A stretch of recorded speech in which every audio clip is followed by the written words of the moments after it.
Viele von euch, die mir damals lauschten, sich märchenhaft am Fabelland berauschten, sind heute groß und leben im Schoß der Erwachsenenwelt.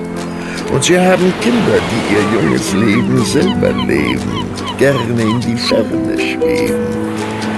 Ihnen möget ihr, so meine Bitte, die guten alten Märchen geben, damit eure Träume in ihrer Mitte weiterleben.